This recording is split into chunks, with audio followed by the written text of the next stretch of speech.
Hello, আসসালামু আলাইকুম আপা। হ্যালো। এখন হ্যাঁ, বিল ওয়ালাইকুম নিয়ে আর সমস্যা নাই, আমরা কভার করে ফেলছি। 24 লক্ষ থ্যাংক ইউ। গ্রাহক একদিনে। আজকে আমি 24 লক্ষ? জি তো এটা নিউজ করো। হ্যাঁ নিউজ ভালো করতেছি। করে। সকাল থেকে আমি একদম নিউজার সমস্ত সাংবাদিক নিয়ে ঢাকা শহরে ঘুরতেছি। আমার সাথে 18টা ক্যামেরা আছে। আমি প্রত্যেকটা বুথে বুথে গেছি, লোকজনের সাথে কথা বলছি। ক্যামেরাতে একবারও চেহারা দেখলাম না। আরে দেখাবেন কেমন? কালকে জোর কইরা আমি বললাম যে এতগুলা ছবি তুললা, একটা তো দেখাইলা না। পরে 71 শুরু করছে আর 24 চ্যানেল 24 দেখাইলো। আজকে আমি করে সাথে না। নিয়ে করছি। সাথে ওরা করে কি? আমি দাঁড়াও যে দাঁড়াও দাঁড়াও আরেকটা দাঁড়াও, জিনিস কথা বলো বলেন না, কথা বলো না। আমি যা বলি শোনো। বলেন। আমি যা বলি শোনো। থোড়া সা হাদিয়া দে দো। ঠিক আছে, ওইটা আমি মাথায় রাখছি। আজকে ডাইকে আমি বলছি, তাহলে আমি সব মাথায় রাখতেছি। হয়েছে কি, আমি বিএনপি যে আমার জোর কথাটা যেটা বলছি সন্ত্রাসীরা, ওই টাকাটা দিয়ে আমার বাকিটুক কথা বলতেছে, আপনারা চার্জ দেন, এতটুকু এটা কেটে করে দিতে। আজকে এগুলো সাথে নিয়ে চলতেছে। ওটা কাটলে একবার তোদের ইয়ে বন্ধ করে দেবো, বিদ্যুৎ বন্ধ করে দেবো। ওটা নিয়ে চিন্তা করতে হবে না আপা, মোটামুটি না, ওদের বলছে যে তোদের বিদ্যুৎ বন্ধ করে দেবো।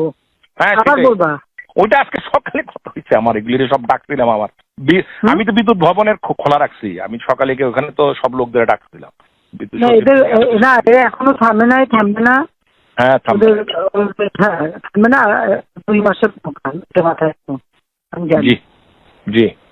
আমি তো এই দুটো রাজনৈতিক দলের মধ্যে সেনাবাহিনীর প্রতি এক ধরনের ভীতিকর অবস্থা বা ভীতিকর মনোভাব কাজ করে। এর কারণ হলো এই দুটো দলই সেনাবাহিনী দ্বারা বিভিন্ন সময় নানাভাবে বিপদে পড়েছে, বিপত্তির মধ্যে পড়েছে, ক্ষতিগ্রস্ত হয়েছে।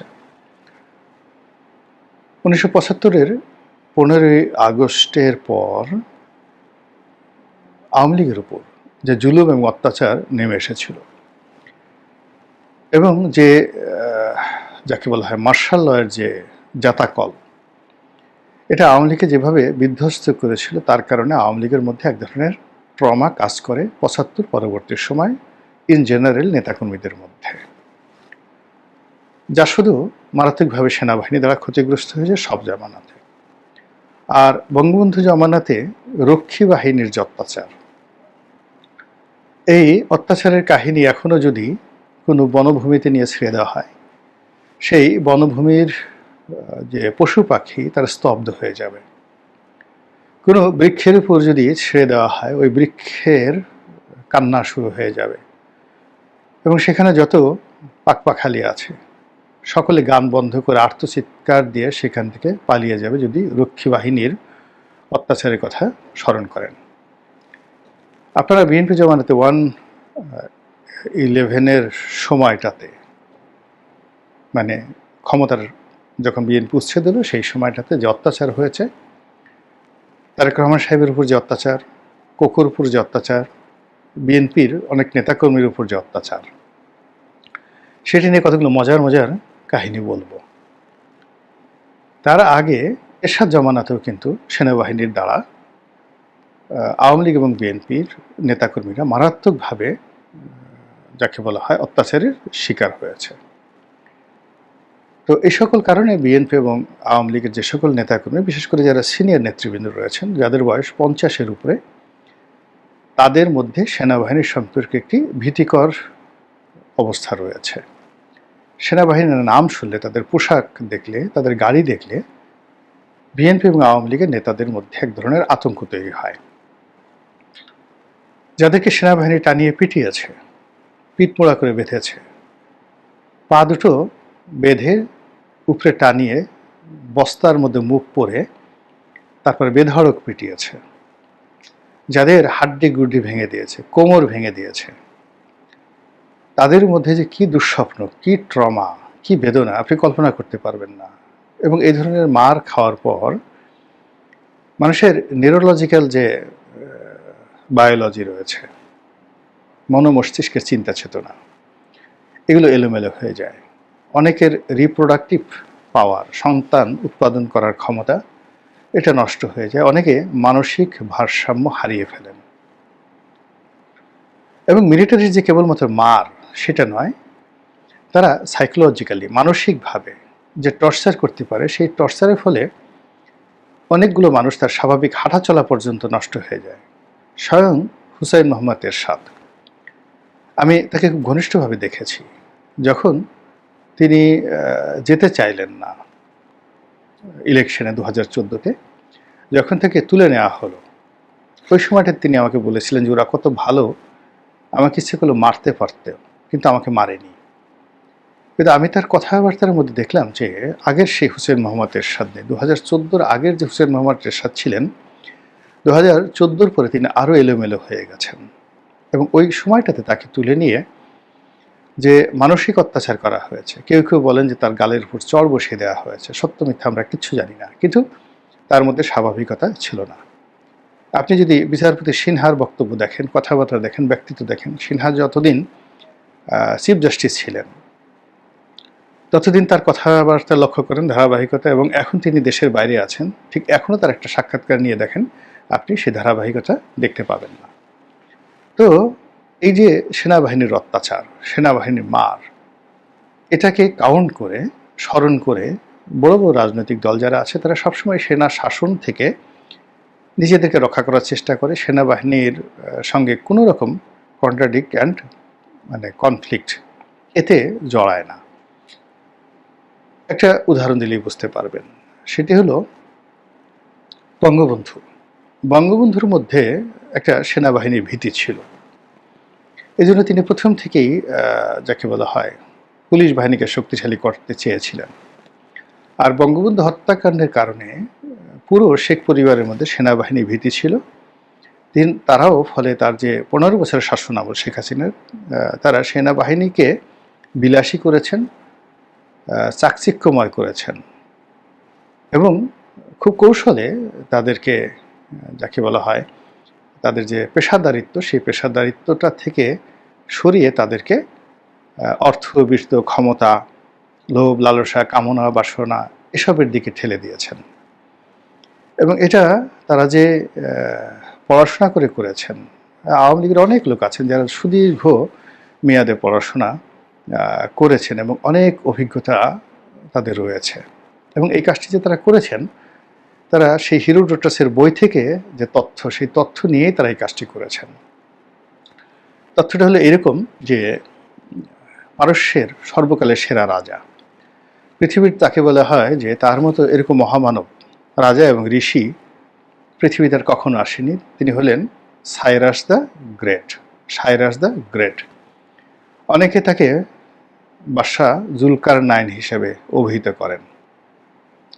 তো সেই সাইরাস সেই আজকের যে তুরস্কের একটি অঞ্চল দখল করলেন, মিডিয়া, রাজ্যের নাম ছিল লিডিয়া, আর তখন সাইরাসের রাজ্যের নাম ছিল মিডিয়া।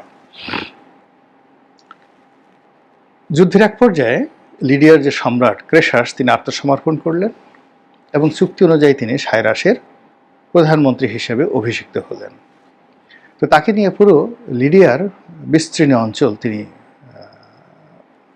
তার যে কর্তৃত্ব সেটা প্রতিষ্ঠা করার জন্য সেনা অভিযান চালাচ্ছেন।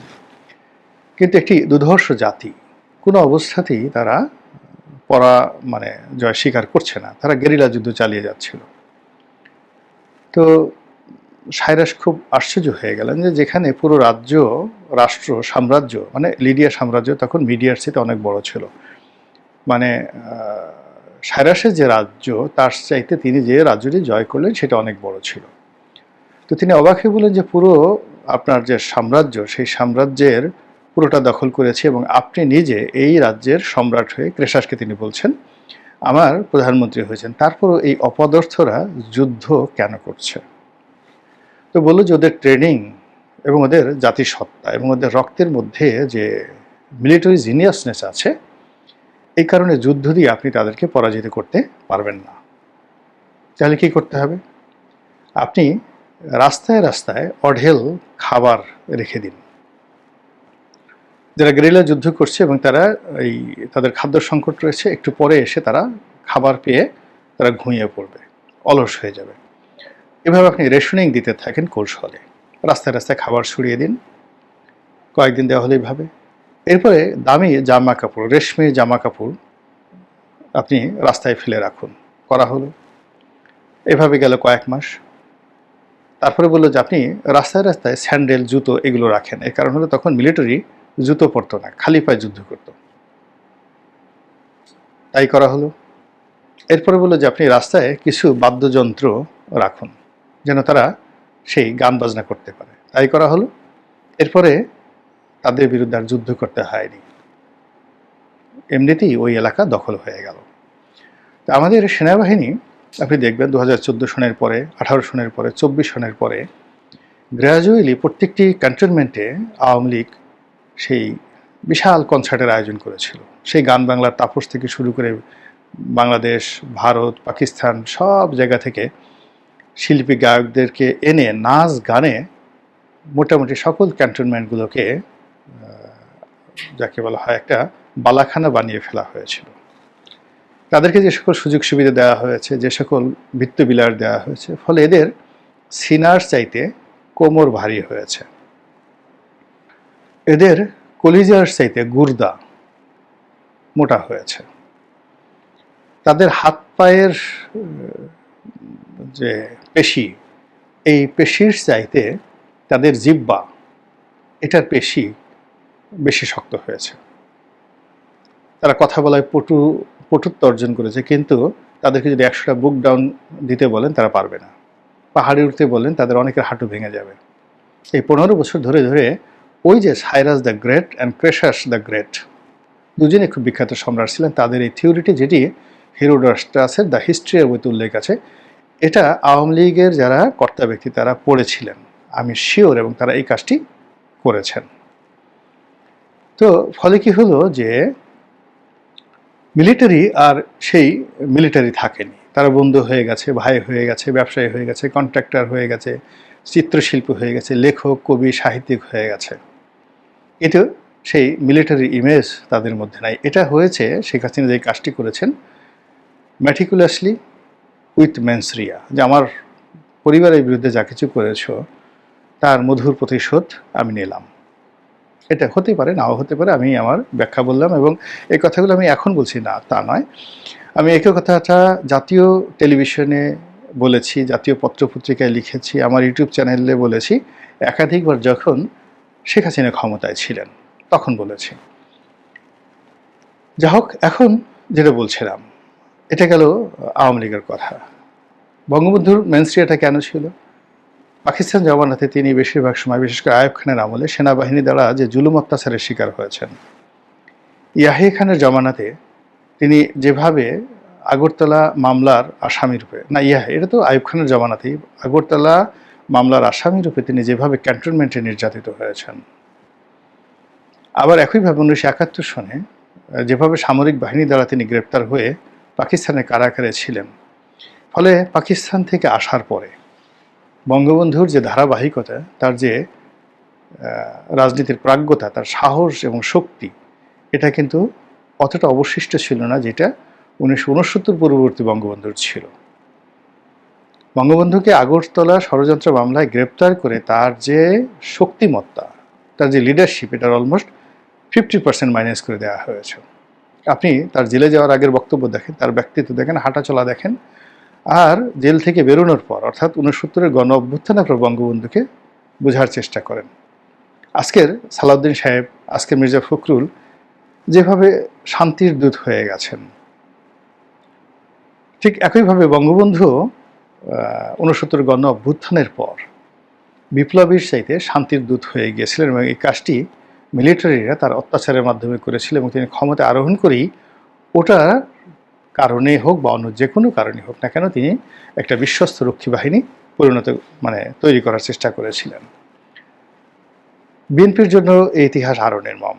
জিয়াউর রহমান যখন ক্ষমতায় ছিলেন তখন প্রায় প্রতি রাতেই তাকে সামরিক যে কু, এটার আতঙ্ক তাড়া করত, এবং মৃত্যু ভয় তাকে কতটা তটস্থ রাখত, তার কিছু উদাহরণ তার ঘনিষ্ঠজন যারা ছিলেন, মীর শওকত আলী, কর্নেল অলি এখনো জীবিত আছেন, আপনারা তার কাছ থেকে জেনে নিতে পারেন।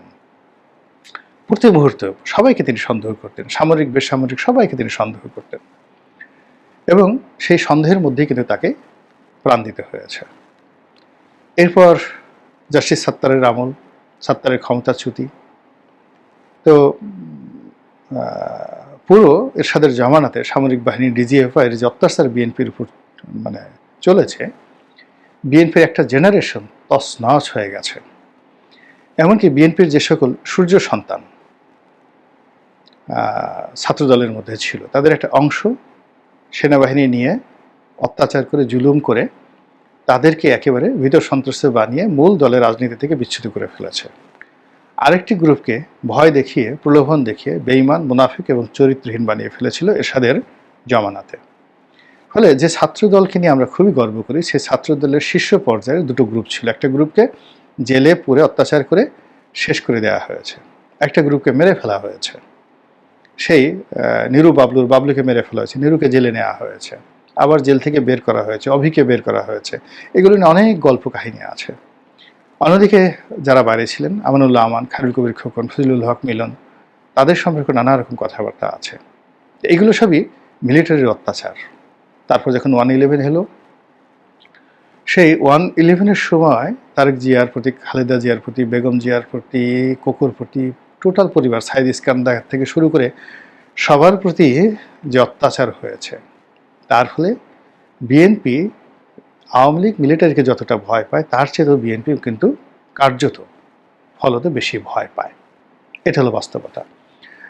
আর এই কারণে কি হচ্ছে, এই যে ডক্টর মোহাম্মদ ইউনূসের দাবিদারি করে, তারপরে যে কোনোভাবে জেনারেল ওয়াকারের সাথে কোনো বিরোধিতা না করে একটা নির্বাচন অনুষ্ঠান করানোর জন্য বিএনপি যতটা নিচে নামার জন্য প্রস্তুতি নিচ্ছে, কসরত দেখাচ্ছে, চেষ্টা তদবির করছে, এটা বিএনপির জীবনে কোনোদিন হয়নি। এতটা নেগোশিয়েবল এবং এতটা আত্মসমর্পণকারী, এতটা মাথা নোয়ানো বিএনপি জীবনে আমি কখনো দেখিনি। এর একমাত্র কারণ হলো এখন যে একটি অবস্থায় এসে পৌঁছে গেছে দেশ, না হয় এসপার না হয় ওসপার, এসপার না হয় ওসপার। মানে ডক্টর মোহাম্মদ ইউনূস যদি টিকে থাকেন ভালো, ইলেকশন হলে ভালো, আর যদি না হয় এখানে জরুরি অবস্থা এবং মার্শাল ল ছাড়া আর কোনো উপায় নেই। তো বিএনপি এবং আওয়ামী লীগের মধ্যে এই যে সামরিক ভীতি, আপনি দেখুন এখন আওয়ামী লীগের লোকজন যেভাবে ওয়াকারুজ্জামান সাহেবকে গালাগাল করছেন, ওটা এক ধরনের ভয় থেকে খুব অকথ্য ভাষায় গালাগাল করছেন, সামরিক বাহিনীকে বেঈমান বলছেন, মুনাফিক বলছেন। আবার বিএনপির যারা লোকজন, তারা সেনাবাহিনী সম্পর্কে কিছু বলছে না, কিন্তু পুলিশের 14 কেস উদ্ধার করে দিচ্ছে। আওয়ামী লীগের সিল যেখানে যেখানে আছে, গোপালগঞ্জ যেখানে যেখানে আছে, তছনছ করে দেওয়ার চেষ্টা করা হচ্ছে। তো এই যে অবস্থা, এটাকে আইনের ভাষায় বলা হয় ম্যানসরিয়া। সেই ম্যানসরিয়া ঘটছে। কিন্তু অবাক করার ব্যাপার হলো, যাদের বয়স 40-এর নিচে, তাদের একটা বিরাট অংশ মিলিটারিকে ভয় পায় না, ভয় পাচ্ছে না। এটা অনভিজ্ঞতার কারণে। রাজনীতিতেও তাদের অভিজ্ঞতা নেই, আর তারা এই ধরনের পরিবেশ পরিস্থিতিতে কখনো পড়েনি। দ্বিতীয়ত, যে সমস্ত লোকজন সরকার চালাচ্ছে, ডক্টর ইউনূস থেকে শুরু করে ওনার উপদেষ্টা মণ্ডলী, বিশেষ সহকারী, তারা মিলিটারির যে এই যে স্যাঁচা দেওয়ার যে গুণাবলী, অত্যাচার করার গুণাবলী, পিটুনি দেওয়ার গুণাবলী, মায়ের দেওয়ার গুণাবলী, এই সম্পর্কে তাদের কোনো ধারণাই নেই, কোনো ধারণা নেই। ফলে একটা গোকরা সাপকে কেঁচো মনে করে একটা শিশু যেভাবে নাড়াচাড়া করে, তখন তারা জাতীয় অনেক গুরুত্বপূর্ণ বিষয় নিয়ে, নিরাপত্তা বিষয়ক অনেক গুরুত্বপূর্ণ বিষয় নিয়ে, সেনাবাহিনীর অনেক গুরুত্বপূর্ণ বিষয় নিয়ে, বিমান বাহিনীর, নৌবাহিনীর অনেক গুরুত্বপূর্ণ বিষয় নিয়ে রীতিমতো খেলিছ এ বিশ্ব লয়ে বিরাট ও শিশু আনমনে, এইভাবে তারা খেলছেন। তো খেলতে খেলতে কখন যে ঠিক কি ঘটে যায়, এবং তার প্রেক্ষিতে যারা এই সেনাবাহিনীর মার কখনো খাননি, মার দেখেনও নি এবং মারের কথা শুনেনও নি, তারা মানে আগামীতে কী ধরনের ভয়ঙ্কর পরিণতিতে পড়তে পারেন, তার ছোট্ট দুটো উদাহরণ দেই। বাংলাদেশে খুব শীর্ষ একজন শিল্পপতি, বিএনপির সাবেক এমপি, তিনি ধরা পড়লেন ডিজিএফআইয়ের হাতে। ধরা পড়ার পরে একেবারে ওনার পাশে যে লোক ছিলেন, কেউ চ্যালেঞ্জ জানালে আমি সাক্ষী দিতে পারবো। তো তাকে প্রথমে এক দফা তাকে পিটানো হলো না, তাকে জাস্ট বসিয়ে রাখা হলো, তার সামনে একজনকে পিটানো হলো। ওটা দেখে তিনি রীতিমতো কাপড় চোপড় নষ্ট করে, একেবারে রীতিমতো কাপড় চোপড় নষ্ট বলতে যা হয় তাই করে দিলেন। যাই হোক, তাকে পরিষ্কার পরিচ্ছন্ন করা হলো, পরিষ্কার পরিচ্ছন্ন করে আবার তাকে চেয়ারে বসানো হলো, সারা শরীর খালি, জাঙ্গিয়া পরা ছিল না প্যান্ট পরা ছিল আমি বলতে পারবো না, আমার এটা মনে নাই, জাস্ট একটা খালি। তো এমন সময় তাকে ইন্টারোগেশন করার জন্য একজন তরুণ অফিসার আসছেন। তো তিনি সেই তার ভাষা, আঞ্চলিক ভাষায় বলেন, বারে আর গলা থেকে গলাথনে চ্যাং পর্যন্ত হাড়া, আমার মায়ের না বাবা, 2 হাত জোর করে বললে, আমাকে মায়ের না বাবা, আমি মরে যাব, আমাকে মারলে আমি সাথে সাথে মরে যাব। তো এই হলো রিয়ালিটি, বাস্তবতা। যারা ওর মধ্যে গেছেন, পড়েছেন, এই দেখুন যারা আয়না ঘরে ছিলেন, একজনের জীবনও কিন্তু স্বাভাবিক নাই, সব অস্বাভাবিক, ইনক্লুডিং জেনারেল আজমি। আপনি দেখেন তার মতো মেধাবী ব্রিলিয়ান্ট কর্মকর্তা, তাকে তিনি যখন গুম অবস্থায় ছিলেন, আমি তাকে নিয়ে বেশ কয়েকটা ভিডিও করেছি শেখ হাসিনার জামানাতে, কিন্তু দেখেন বের হওয়ার পরে তার মতো লোকের কথাবার্তা কিন্তু ধারাবাহিকতা নেই।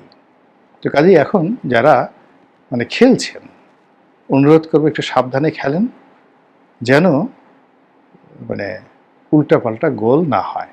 মহান আল্লাহ আমাদের সবাইকে হেদায়েত দান করুন এবং হেফাজত করুন। আসসালামু আলাইকুম ওয়া রাহমাতুল্লাহি ওয়া বারাকাতুহু।